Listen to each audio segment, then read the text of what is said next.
দাউকান্দি সরকারি কলেজের একাদশ শ্রেণীর শিক্ষার্থীরা কেমন আছো? ভালো আছো তো? আমিও ইনশাল্লাহ আল্লাহর রহমতে ভালো আছি। তো আমরা আর কথা না বাড়িয়ে আমরা ক্লাসের আলোচনায় আমরা ফিরে যাই। আমরা বিগত ক্লাসেই বলেছিলাম আমরা সেখানে যে কবি সুকান্ত ভট্টাচার্যের যে 18 বছর বয়সটা কবিতা আমরা শেষ করলাম, নিশ্চয় তোমরা সেটা পড়েছ। আমার বিশ্বাস যতটুকুনি হোক তোমরা পড়েছো, যদিও মানে কি বলবো একটু কম পড়ে থাকো, তারপরে অনুরোধ করে বলবো একটু ভালো করে একটু পড়ার চেষ্টা করো। হয়তো এগুলো নিয়ে আর পরবর্তীতে আলাপ করা যাবে কিনা এটা বলা যাচ্ছে না। তো এই পর্যায়ে বা আজকে আমরা যেটা আলোচনা করব তোমরা নিশ্চয়ই জানো যে বঙ্গবন্ধুর অসমাপ্ত আত্মজীবনীমূলক যে গ্রন্থ, সেই গ্রন্থের কিছু অংশ আমাদের পাঠ্যসূচিতে অন্তর্ভুক্ত করা হয়েছে। সেটা 52 দিনগুলো। আমাদের যে আজকের আলোচ্য বিষয় সেটা 52 দিন গুলো। এটা লেখক কে? শেখ মুজিবুর রহমান। শেখ মুজিবুর রহমান। তো আমরা এই 52 দিনগুলো, এটা তোমরা নিশ্চয়ই মনে আছে, জাতির পিতা বঙ্গবন্ধু শেখ মুজিবুর রহমান তার বিভিন্ন সময় লড়াই, আন্দোলন এবং সংগ্রাম করতে গিয়ে একেবারে 4682 দিন অর্থাৎ 13 বছরের উপর তিনি কি কারাবরণ করেছে। এবং সেই কারাবরণ করাকালীন সময় তার শুভাকাঙ্ক্ষী, তার হিতৈষী বন্ধু বান্ধব এবং তার প্রিয় সহধর্মিনী, জীবন সঙ্গিনী কি বঙ্গমাতা শেখ ফজিলাতুন্নেসা অনুপ্রেরণায় এই অসমাপ্ত আত্মজীবনী লেখা শুরু করেন। উনি শেষ করে যেতে পারেননি। তারই কিছু অংশ আমাদের পাঠ্যসূচিতে অন্তর্ভুক্ত হয়েছে। এবং এই 52 দিনগুলোর মধ্যে যেটা মানে যে বিষয় ঘটনাগুলো বিবৃত হয়েছে, তার কারা জীবনের নানা ঘটনা এবং তার রাজনৈতিক জীবনের ঘটনা এবং রাজনৈতিক জীবন থেকে মুক্তি পেয়ে বাড়িতে ফিরে তার পরিবার পরিজনের সাথে যে আলাপ আলোচনা, এই ঘটনাগুলো বিবৃত হয়েছে। আমরা সেগুলো নিয়ে সবিস্তার আমরা আলোচনার পরবর্তীকালে প্রয়াস পাবো। তো যেহেতু তার লেখক হচ্ছে বঙ্গবন্ধু শেখ মুজিবুর রহমান, আমরা জানি যে আজকে মুক্তির মাস, বিজয়ের মাস ডিসেম্বর, তাই এই বিষয়টাকে আমরা অন্তর্ভুক্ত বা মানে আলোচনায় নিয়ে এসছি যে এই বিজয়ের সাথে, আমাদের স্বাধীনতার সাথে, আমাদের দেশের সাথে, আমাদের মানচিত্রের সাথে যে নামটি একেবারে মানে জড়িয়ে আছে, ছড়িয়ে আছে। বাঙালি জাতি এখনো পর্যন্ত পরম মমতায় জাতি শ্রদ্ধার সেই আসনে আসীন করে রেখেছেন তিনি, জাতির পিতা, মহান স্বাধীনতার স্থপতি, বাঙালি জাতির পিতা বঙ্গবন্ধু শেখ মুজিবুর রহমান। তারপর তাকে নিয়ে একটু আলাপ বা আলোচনা, তার জীবনী নিয়ে একটু আলাপ আলোচনা করার চেষ্টা করব। প্রিয় শিক্ষার্থী বন্ধুরা, তোমরা জানো যে পৃথিবীর ইতিহাস অনেক বড়, কিন্তু এই ইতিহাস নির্মাণ করে কে? জানো তো? মানুষ। কিন্তু আমার এই ইতিহাসকে মানে পাল্টে দেওয়ার জন্য যুগে যুগে, দেশে দেশে, কালে কালে কিছু মহানায়কের, কিছু মহামানবের আবির্ভাব ঘটে। সেই মহানায়কের ভিতর আমরা যদি মানে স্মরণ করতে যাই, তাহলে নিশ্চয় আমেরিকার প্রেসিডেন্ট জর্জ ওয়াশিংটনের নাম আমাদের আসবে। আমরা চীনের মাং সেতুং এর নাম আমাদের আসবে। তুরস্কের কামাল পাশার নাম আমাদের আসবে। আমাদের কিউবার প্রেসিডেন্ট ফিদেল কাস্ট্রোর নাম আমাদের আসবে। অনেকের নাম আসবে যারা জাতি এবং রাষ্ট্রে বিনির্মাণে তাদের অনন্য অবদান আছে। ভারতের মহাত্মা গান্ধীর নাম নিশ্চয় আসবে। এবং আমাদের বাঙালি জাতির বা বাংলাদেশের রাজনীতির বরপুত্র, মহান স্বাধীনতার স্থপতি, সর্বকালের সর্বশ্রেষ্ঠ বাঙালি জাতির পিতা বঙ্গবন্ধু শেখ মুজিবুর রহমানের নামও আসবে। তো এই মহান নেতার জীবন নিয়ে যদি আমরা খুব সংক্ষেপে তোমাদের কাছে একটি কথা মানে তুলে ধরতে যাই, তাহলে দেখবো যে তার জন্ম তার জন্ম কত? 1920। তাহলে 1920 সালে যেই খোকাটা জন্ম নিল নাকি, কত? 17 মার্চ। 17 মার্চ। তাহলে এইভাবে একটু আমরা অবতারণা করতে পারি যে 17 মার্চ জন্ম নিল একটি সোনার ছেলে, হাসি মুখে এলো সেজে কি বাংলা মায়ের কোলে। এই ছেলেকে পেয়ে মাঝে অনেক খুশি হলো, এই ছেলেটা বড় হয়ে কি স্বাধীনতা দিল। কি মায়ের চোখে হাসি ফোটাতে কত থেকেছে জেলে, এই ছেলেটাই মহানায়ক টঙ্গিপাড়ার ছেলে। সত্যি তার যে কতদিন জেলে থেকেছে, কত মানে বুকের মানে তাজা রক্ত তার নির্দেশে কত মানুষ মানে দিয়েছে, কতদিন মানে কত মানে নিপীড়ন নির্যাতনের শিকার হয়েছে, সেই তো টঙ্গিপাড়ার আমাদের ছেলে, তাই কিনা? এবং তোমাদের একটি তথ্য এখানে আমি মানে জানিয়ে রাখি যে জেলে, এই জেলকে কেন্দ্র করে জেলের মানে কারাবরণ করা এবং রাজবন্দী থেকেই যেই মানে লেখালেখি, সেটাই আমাদের এই পাঠ্যসূচির অন্তর্ভুক্ত। এবং গনে গনে জাতির পিতা বঙ্গবন্ধু শেখ মুজিবুর রহমান 4682 দিন তিনি কারা অভ্যন্তরে জীবন যাপন করেছেন। এটা মানে তার মানে যে সারা পৃথিবীতে একমাত্র দক্ষিণ আফ্রিকার যে প্রেসিডেন্টের নাম তোমরা শুনেছো, নেলসন ম্যান্ডেলা ছাড়া এত দীর্ঘ সময় জীবনে আর কেউ কারাবরণ করেনি। তার জীবনের একটি মাত্র লক্ষ্য এবং উদ্দেশ্য ছিল এদেশের মানুষকে কি করবে, স্বাধীনতা মহান মন্ত্রে উজ্জীবিত করবে এবং স্বাধীন করবে এই দেশকে, পরাধীনতার শৃঙ্খল থেকে এই দেশকে মুক্ত করার জন্য তিনি আন্দোলন লড়াই সংগ্রাম করে গেছেন। তাই তো আমরা লক্ষ্য করেছি যে রক্ত কেনা স্বাধীনতা অনেক ত্যাগে পাওয়া, এটাই ছিল বঙ্গবন্ধুর সারা জীবনের চাওয়া। সেই চাওয়া সত্যিকার পূর্ণ হয়েছিল 1971 সনে এই ডিসেম্বর মাসে, এই মুক্তির মাসে। আমরা সেই মহান মানুষটির মানে জীবন আমরা তো জানি, মানে এতটুকু জানি যে তার জন্মটা হয়েছিল মানে কি বলবো গোপালগঞ্জে, তাই না, সেই টুঙ্গিপাড়াতে, এটা আমরা নিশ্চয় জানি। তার পিতার নাম শেখ লুৎফর রহমান, মাতার নাম সায়রা, আমরা এই বিষয়গুলো জানি। এবং তার প্রাথমিক যেটা শিক্ষা শুরু হয় সেই গিমাডাঙ্গা স্কুল থেকে।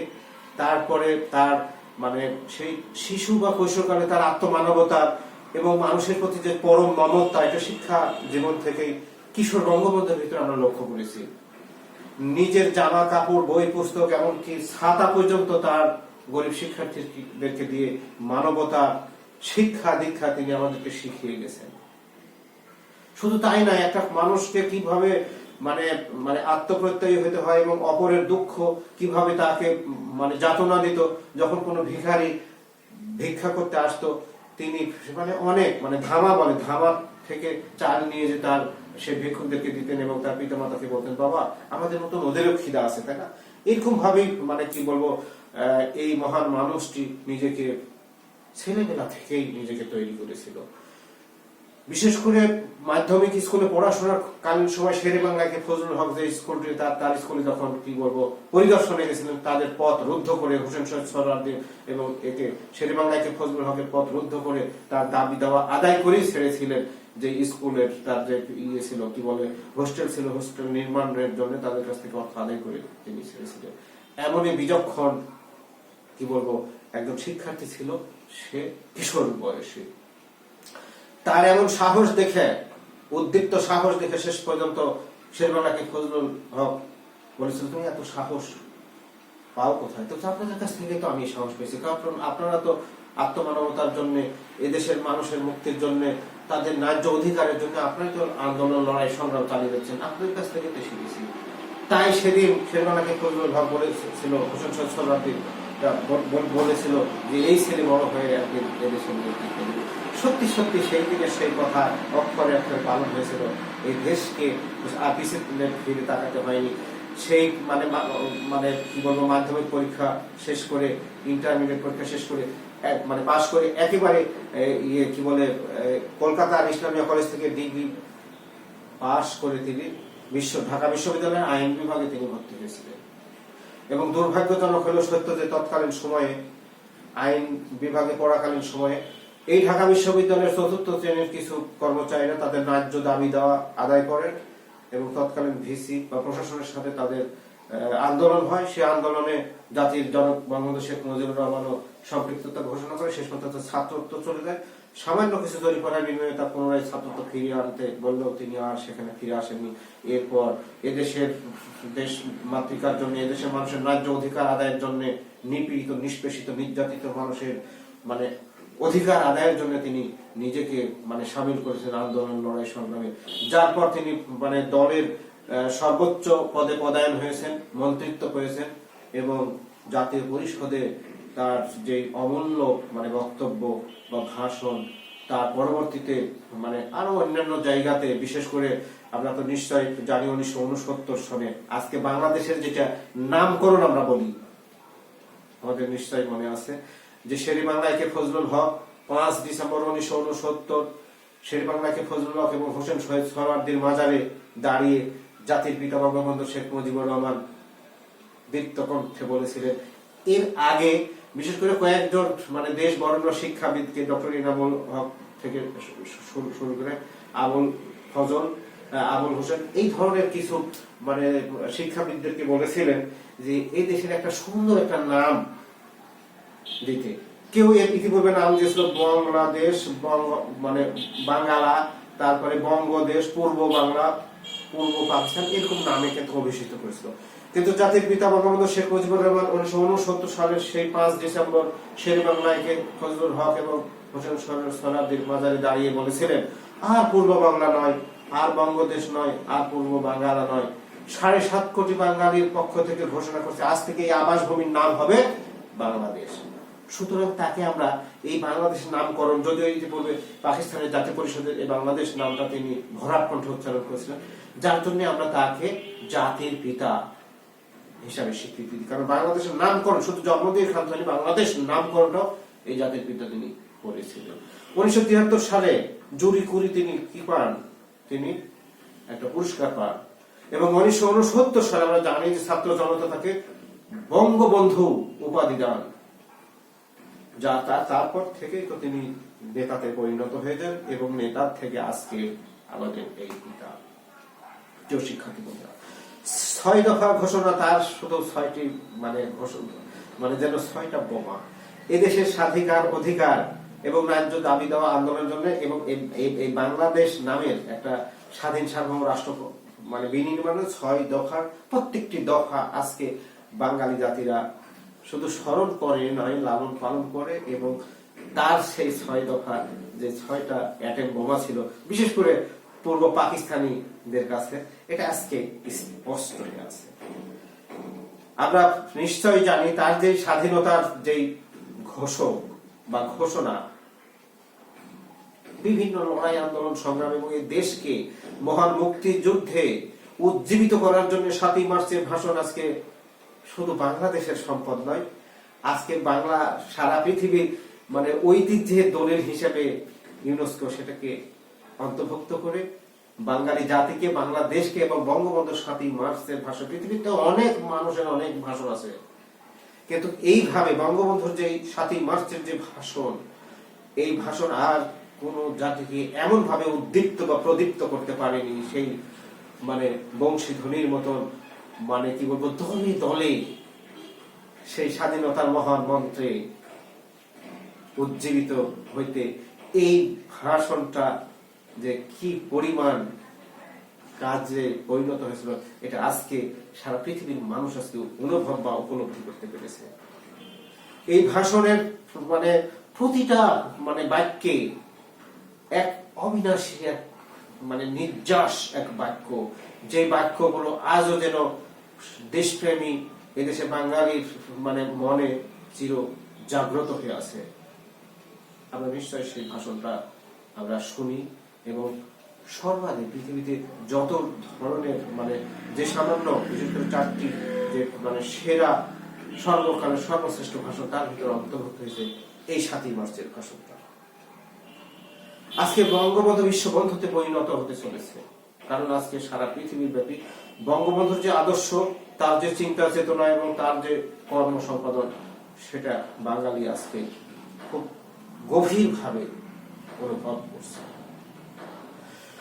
স্বাধীনতার ঘোষক নিয়ে তর্ক বিতর্ক হয়, কিন্তু কোনোদিন কোনো অবস্থাতেই বঙ্গবন্ধু ছাড়া, জাতির পিতা ছাড়া এর সাথে কারো সম্পৃক্ততা নাই।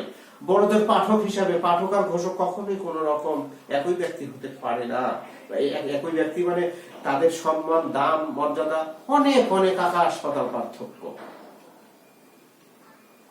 একটা পাঠ করলেই সেটা তাকে পাঠক বলা যায়, কিন্তু ঘোষক সেটা আলাদা। তাই তো আমি তোকে এইভাবে বলার চেষ্টা করি যে স্বাধীনতার ঘোষক নিয়ে বিথায় পরিতর্ক, মুজিব ছাড়া এই বিষয়ে নেই কারো সম্পর্ক।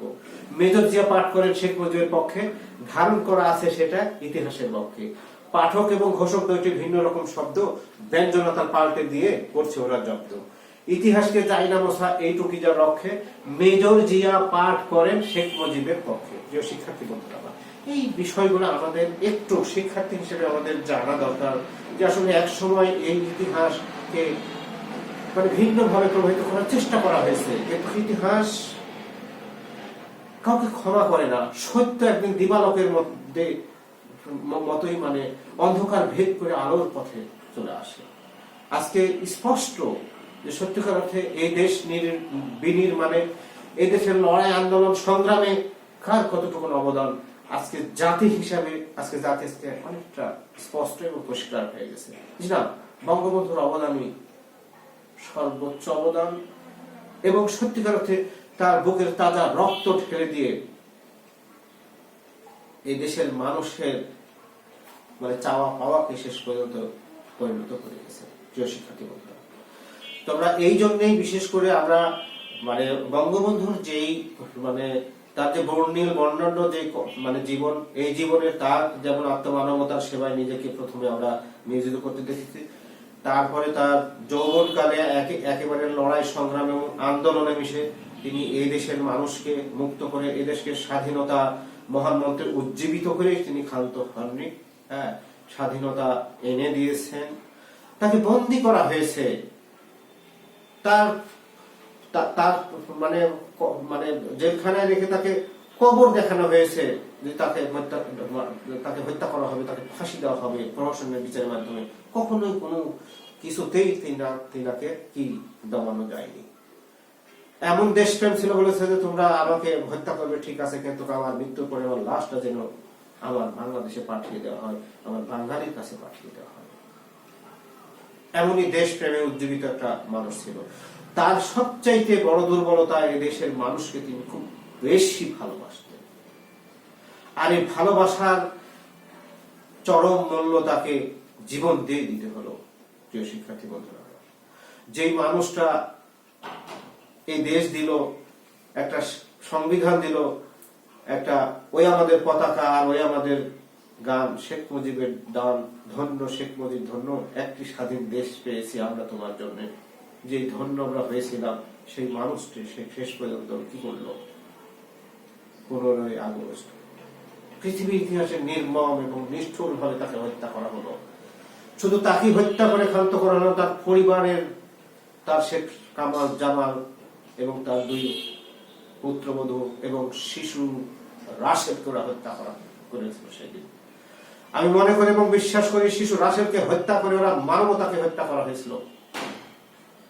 এই মানবতা বিরোধী অপরাধের সাথে যারা জড়িত, বঙ্গবন্ধুর হত্যাকারীদের সাথে যারা জড়িত, আজকে দুঃখ লাগে, কষ্ট লাগে, যেন কোনোদিন কোনো অবস্থাতে বিচার করতে না পারে, তার জন্য প্রিয় শিক্ষার্থী বন্ধুরা ইনডেমিনিটি অধ্যাদেশ নামক একটি অধ্যাদেশ জারি করেছিল, এবং পরবর্তীতে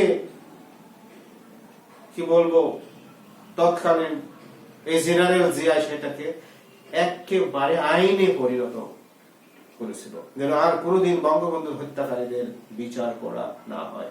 তাদের দায় মুক্তি দিয়ে সেই ঘাতকদেরকে পুরস্কার করে তাদেরকে বিভিন্ন দূতাবাসে সূর্য সেনা উপাধি দিয়ে তাদেরকে বিভিন্ন দূতাবাসে লাভজনক সুবিধাজনক চাকরিতে বহাল করা হয়েছিল, পুনর্বহাল করা হয়েছিল।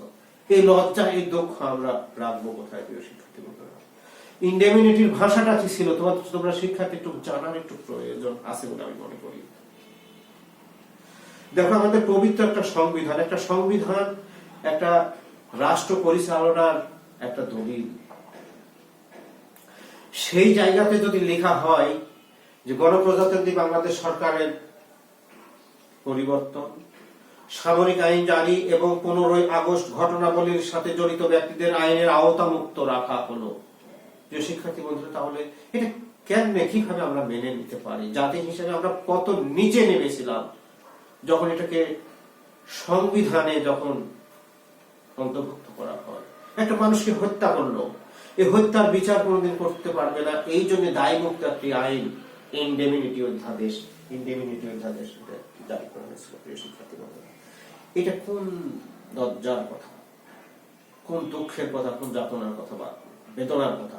শেষ পর্যন্ত জাতির পিতার সুযোগ্য কন্যা, আজকের বাংলাদেশের প্রধানমন্ত্রী, দেশরত্ন, মানবতার মা শেখ হাসিনা রাষ্ট্রীয় ক্ষমতায় এসে এই কালো আইন বা এই দায়মুক্ত আইনটাকে বাতিল করে বিচারের পথটা তৈরি করেছিলেন।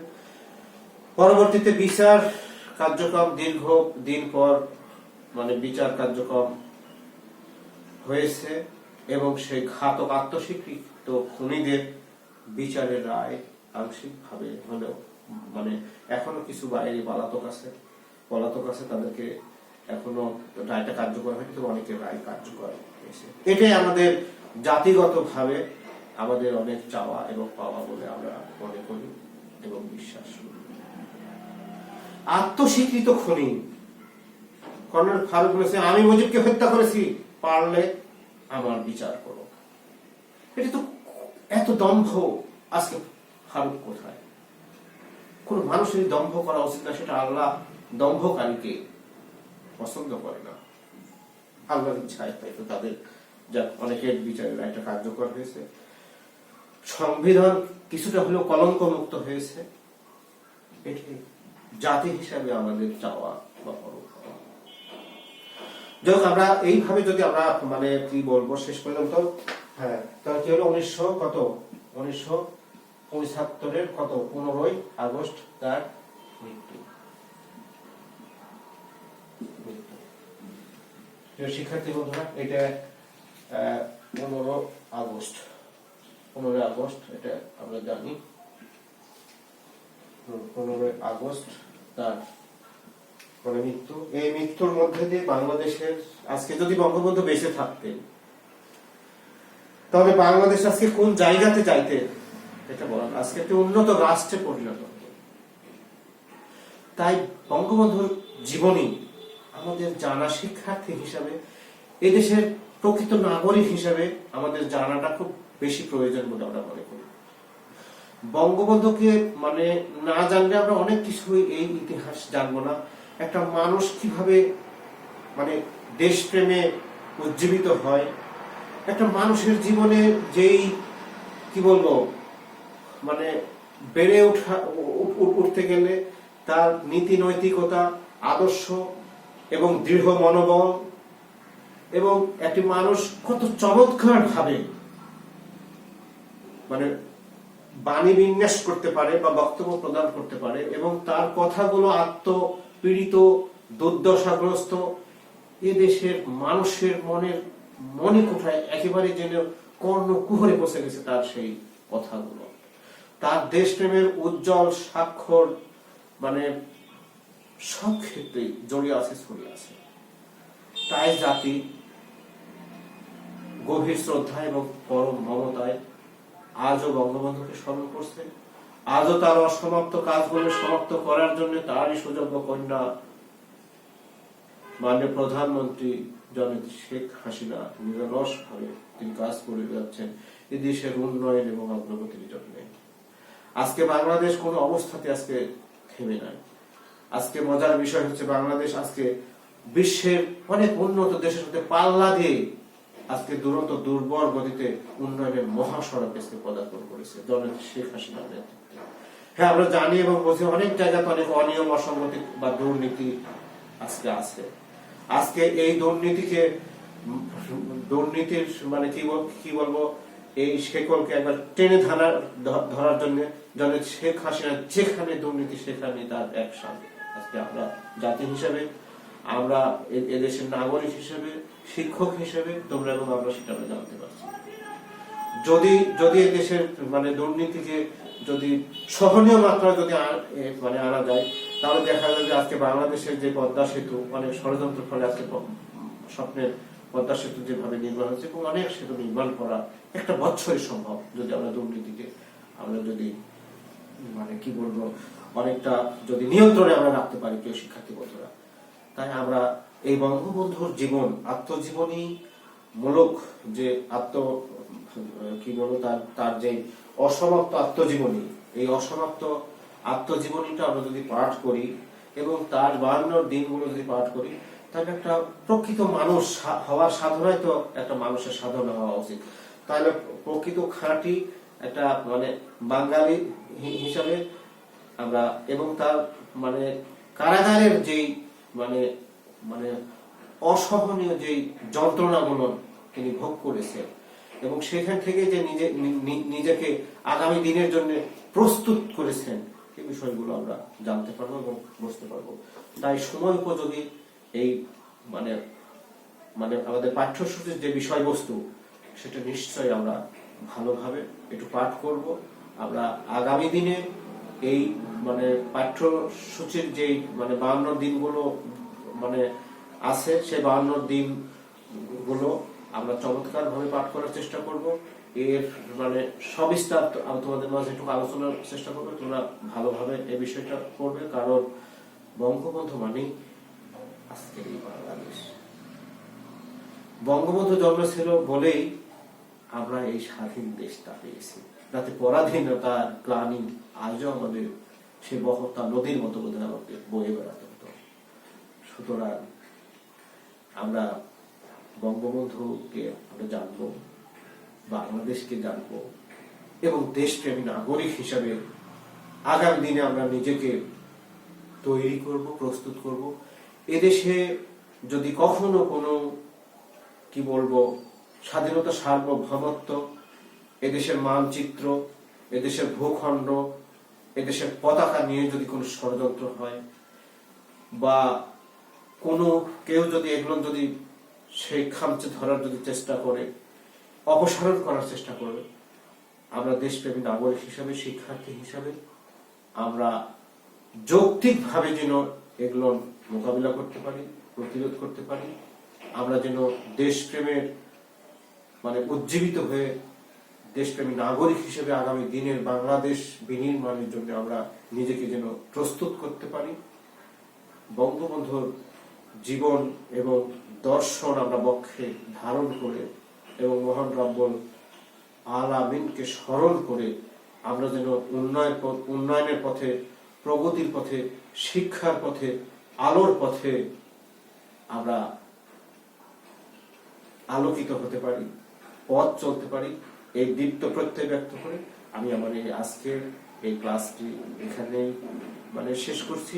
সেই পর্যন্ত তোমরা ভালো থাকো এই প্রত্যাশায়। আল্লাহ হাফিজ।